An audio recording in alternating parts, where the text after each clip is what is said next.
Bienvenue dans l'univers de Partir au féminin, le podcast qui explore les pensées et émotions des femmes expatriées, ainsi que de celles qui rêvent de sauter le pas.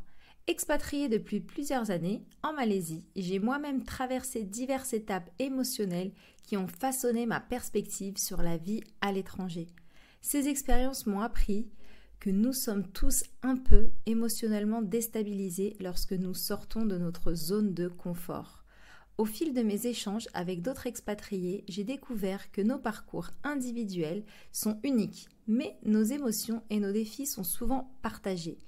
À travers des récits authentiques, des introspections, dans un processus de force ou d'épreuve, nous allons explorer ensemble ces montagnes russes émotionnelles en donnant la parole à des femmes formidables qui ont elles aussi cheminé à travers ces eaux parfois tumultueuses de l'expatriation.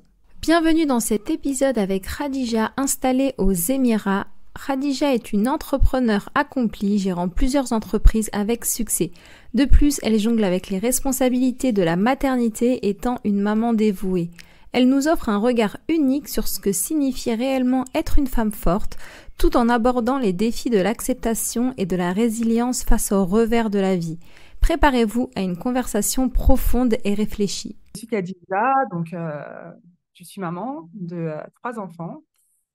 Je suis une femme entrepreneur, donc depuis maintenant une quinzaine d'années.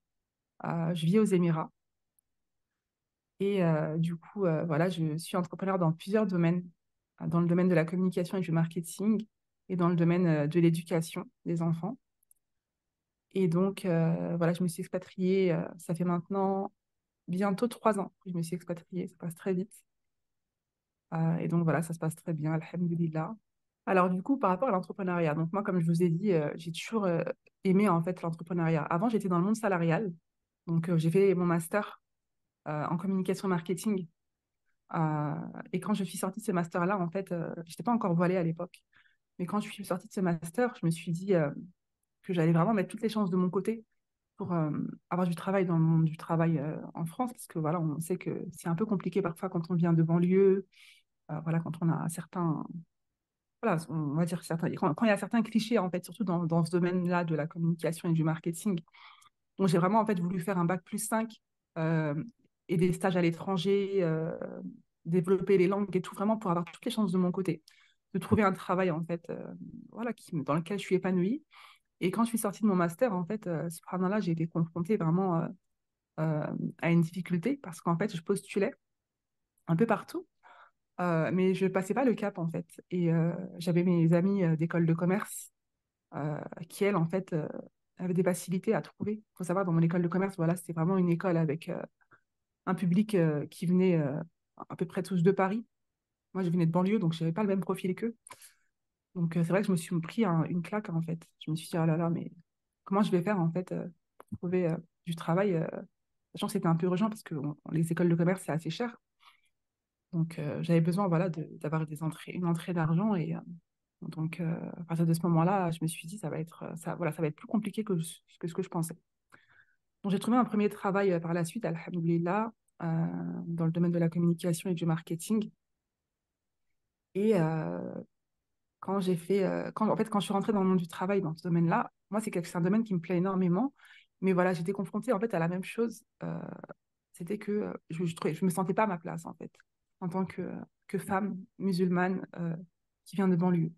Il y avait vraiment en fait un écart entre moi et mes collègues, entre moi et la façon de penser voilà, de mes collègues. Et c'est vrai qu'au fur et à mesure de mes expériences, puisqu'après j'ai trouvé un autre travail, je me disais, mais est-ce que c'est vraiment fait pour moi le monde de l'entreprise en fait? Parce que moi, je suis quelqu'un, voilà, j'ai besoin de sincérité, j'ai besoin d'être en accord avec mes valeurs et être dans ce monde en fait où justement il y a beaucoup de faux semblants. Euh, il faut toujours avoir voilà, faut être en fait comme un caméléon. Ça me convenait pas. Et donc, c'est là que je me suis posé la question, je me suis dit, ben, qu'est-ce que je peux faire en fait pour être épanouie? Qu'est-ce que je peux faire voilà, pour à la fois allier ce que j'aime et travailler, voilà, travailler en fait, travailler, être épanouie en tant que femme, être épanouie en tant qu'entrepreneur. Donc, à partir de ce moment-là, je me suis dit, voilà, ben, est-ce que je vais pas me lancer en fait dans ce domaine-là? Quel a été ton plus grand défi dans l'entrepreneuriat? Alors, dans l'entrepreneuriat, mon plus grand défi, donc moi j'ai commencé l'entrepreneuriat, je n'avais pas d'enfant. Euh, J'avais du temps, du coup beaucoup plus de temps qu'aujourd'hui. Mon plus grand défi, c'est aujourd'hui. Alors, en fait, j'en ai eu deux. Quand je n'avais pas d'enfant, c'était de prendre confiance en moi, en fait, et de ne pas avoir, tu sais, le syndrome de l'imposteur un peu. De se dire, ah non, mais est-ce que ça va marcher? De me poser trop de questions, en fait, de me lancer, d'être confiante, en fait. C'est vraiment, au début, c'était un peu compliqué. Parce que j'avais toutes les compétences, mais c'est vrai qu'au moment de se lancer, tu te dis, est-ce que si je vais y arriver? Voilà, tu as ce syndrome-là de l'imposteur, en fait, où vraiment, tu te dis, ben, est-ce que je vais y arriver? Quelles difficultés as-tu rencontrées quand tu t'es lancé dans l'entrepreneuriat? Alors, quand je me suis lancée dans l'entrepreneuriat, en fait, les difficultés que j'ai pu rencontrer, c'était justement ne pas avoir peur de l'échec. Ça veut dire se lancer et ne pas avoir peur voilà, de ne pas réussir, en fait. Se dire, OK, je me donne à fond pour un projet. Je ne sais pas où est-ce que je vais arriver, mais je décide de faire ce que j'aime, en fait. Ça, c'est vraiment, je pense que c'est vraiment une difficulté, en fait, de se dire, ben, je me mets à fond dans le projet et ça peut marcher comme ça ne peut pas marcher. Je pense que tu vois ce que je veux dire. Et le deuxième difficulté que j'ai rencontrée, ben, forcément, c'est la gestion des priorités. Ça, c'est quelque chose que même aujourd'hui, en fait, j'essaye de combattre au quotidien parce qu'en fait, quand on est entrepreneur, quand on est femme, quand on est maman, quand on est sœur, voilà, quand on a toutes les casquettes d'une femme, et quand on a son entreprise, en fait, ou ses entreprises, pour ma part, j'en ai plusieurs, le défi, ça va être de savoir gérer, en fait, ses priorités et de se dire, qu'est-ce qui passe en premier? Et forcément, quand on a une entreprise, en fait, on y pense tout le temps. On y pense 24 heures sur 24 parce que c'est notre petit bébé. Moi, aujourd'hui, j'ai trois enfants. Mon entreprise, c'est mon quatrième bébé. Et c'est de se dire, en fait, il faut que j'accorde du temps pour ma famille en priorité. Il faut que j'accorde du temps pour ma religion également en priorité.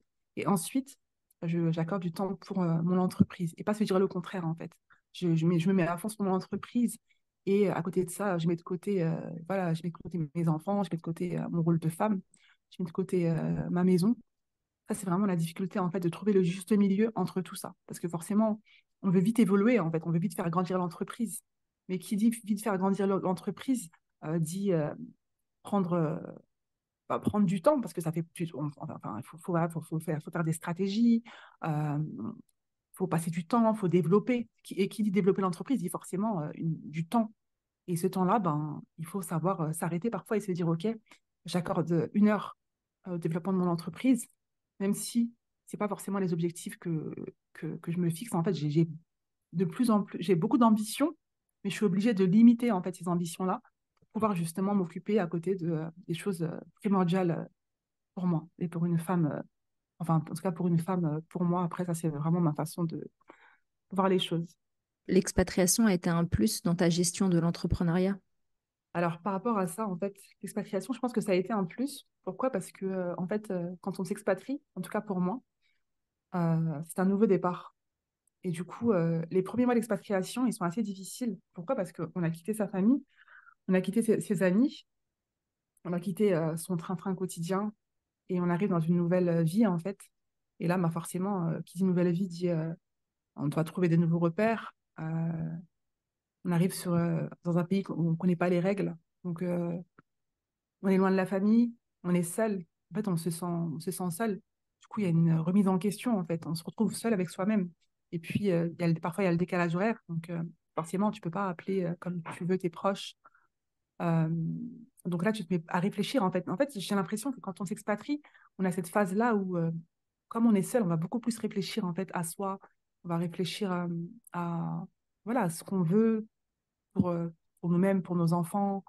On va voilà, réfléchir à nos futures ambitions, euh, même par rapport au relationnel, parce que forcément, quand on s'expatrie, il y a des relations parfois tu sais, des relations amicales qui vont, je sais pas comment dire, mais qui vont se terminer, tu vois ce que je veux dire? Et, euh, et du coup, voilà, on se retrouve seul en fait avec soi-même, et c'est un nouveau départ. Du coup, on peut se permettre de se fixer des nouveaux objectifs. En fait, c'est comme une mise, pour moi, c'est comme ça a été en tout cas pour moi un retour un retour mental, en tout cas, à la case départ, dans le sens où voilà, en fait, on se pose et on regarde tout ce qu'on a fait et on se dit, ben, maintenant, où est-ce que je veux aller, en fait? Pour toi, qu'est-ce qu'une femme forte? Alors, pour moi, qu'est-ce qu'une femme forte? Moi, je pense que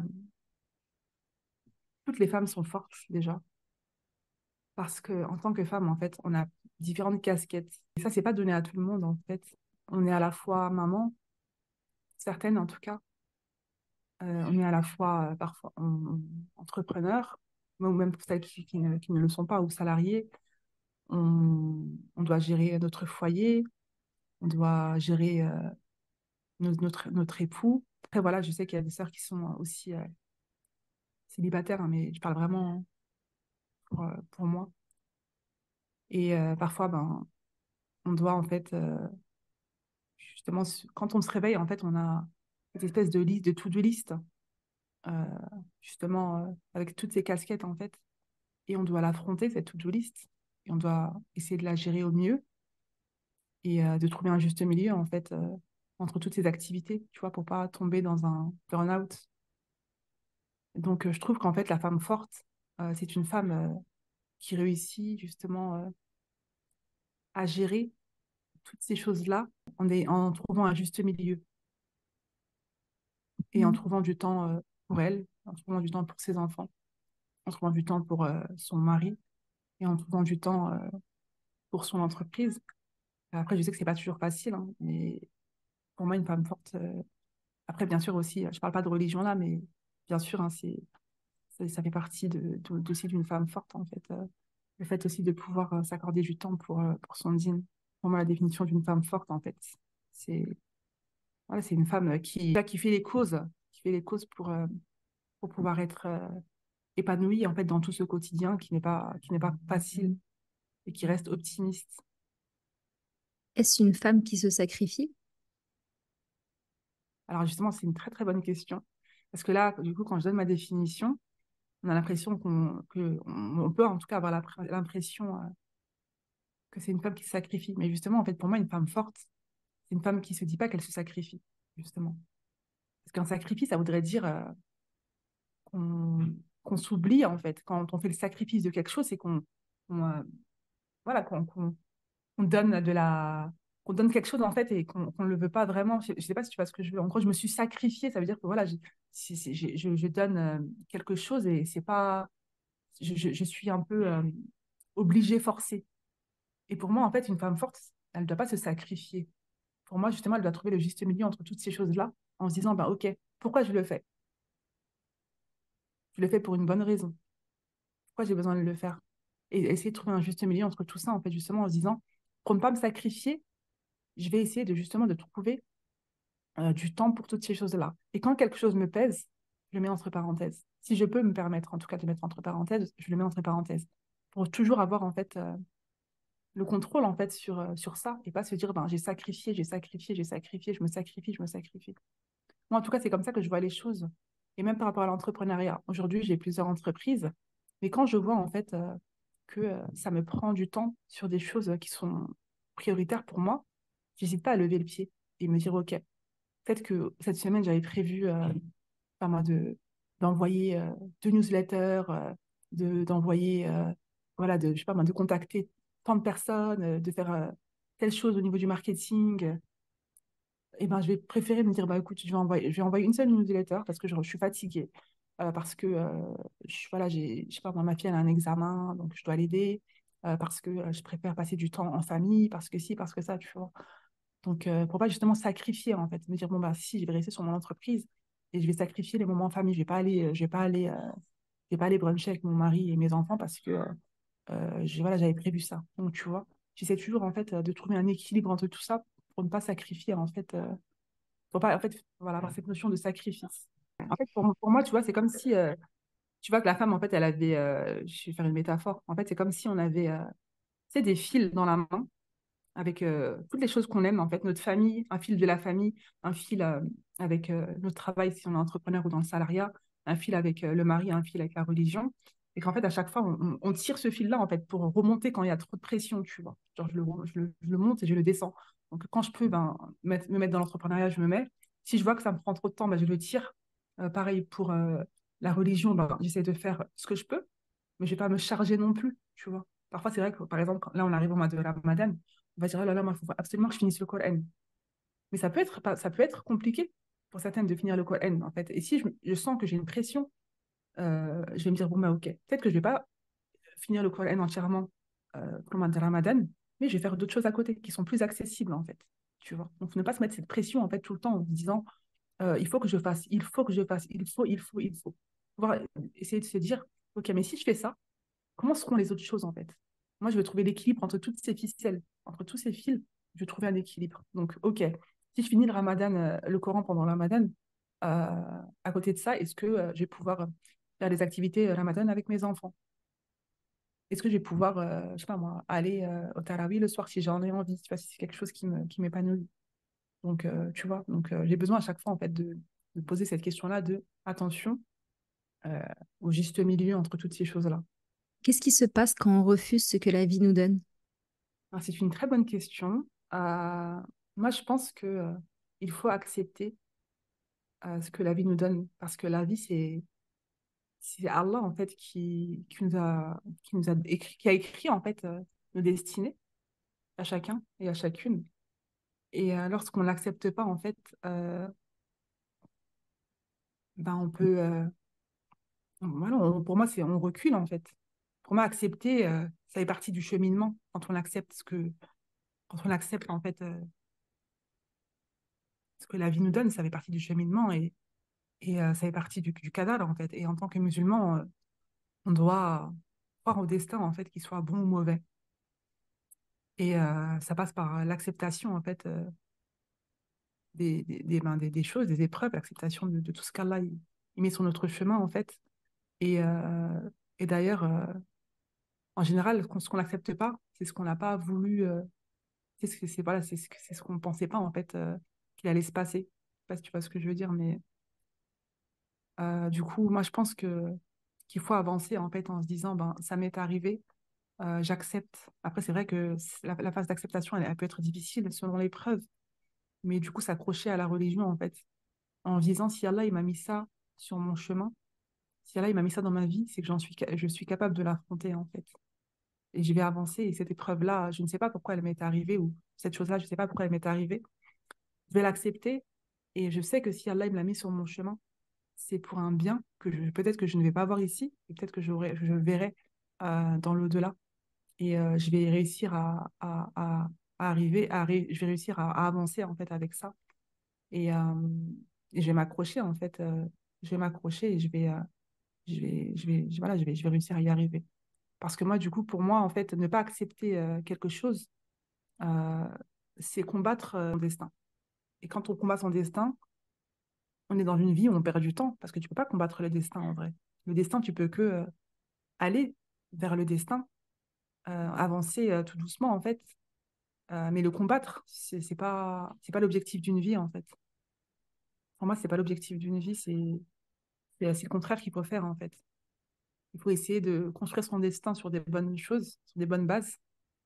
Et, et quand il y a des choses qui nous arrivent et qu'on n'a pas prévues, se dire, Alhamdulillah, j'avance, avec ça, j'accepte. J'ai confiance en mon Seigneur. C'est pour ça que c'est important de prendre des cours de religion, en fait, pour travailler justement ce tawakkul, donc la confiance en Allah. Et quoi qu'il nous arrive, se dire tout le temps, Alhamdulillah, en fait. Alhamdulillah, Alhamdulillah, j'avance avec ce que j'ai. Et toujours faire les choses, en fait, toujours faire des choix. Aussi, ça, c'est super important, je trouve. Dans sa vie, il faut toujours faire des choix en fonction de la religion. Comme ça, on ne se dit pas qu'on a des regrets. Moi, je me dis, voilà, aujourd'hui, j'ai fait ce choix-là. Religieusement parlant, j'ai tout fait pour qu'il soit conforme. Donc, j'ai suivi le Coran, j'ai suivi la Sunna. Maintenant, quoi qu'il arrive, je m'en remets à Allah, en fait. Tant que moi, je suis sereine. Tu vois, il ne faut pas avoir de regrets. Pour moi, en fait, c'est important d'avancer sans avoir de regrets. Déjà, comme je l'ai dit, parce qu'en tant que musulman, en tant que musulman, on fait confiance en Allah, en fait. Et on avance ouais, en ayant le tawakkul. Et quand on est sur une vie de regret, en fait, quand on se dit, voilà, j'aurais pas dû faire ci, j'aurais pas dû faire ça, euh, on n'avance pas, en fait. Donc, moi, tous mes choix, pour ne pas être, en fait, pour ne pas être dans des situations de regret, pour ne pas tomber dedans, j'essaye vraiment de me poser la question quand je fais des choix, en me disant, ce choix-là, je le fais, il faut qu'il respecte la religion. S'il respecte la religion, euh, quoi que- quoi qu'il va arriver après, en fait, par la suite, quoi qu'il se passera, je serai d'accord avec ça. Tu vois, ça, en fait, ça permet de plus être, comment dire, de plus, voilà, être, de plus, voilà, passer l'épreuve avec facilité en se disant, bah, je regrette pas, j'ai fait ce qu'Allah il m'a demandé de faire, en fait. Après, ça s'est arrivé, parce que c'est arrivé, c'est arrivé. Alors que si j'avais fait un choix euh, et que j'avais pas suivi le din, en fait, si j'avais fait quelque chose qui n'était pas dans le din, ben là, je me dirais, oh là là, mais je pense que ça m'est arrivé parce que, tu sais, j'aurais pu avoir des west en fait, en me disant, ça m'est arrivé parce que j'ai pas fait ci, parce que j'ai pas fait ça.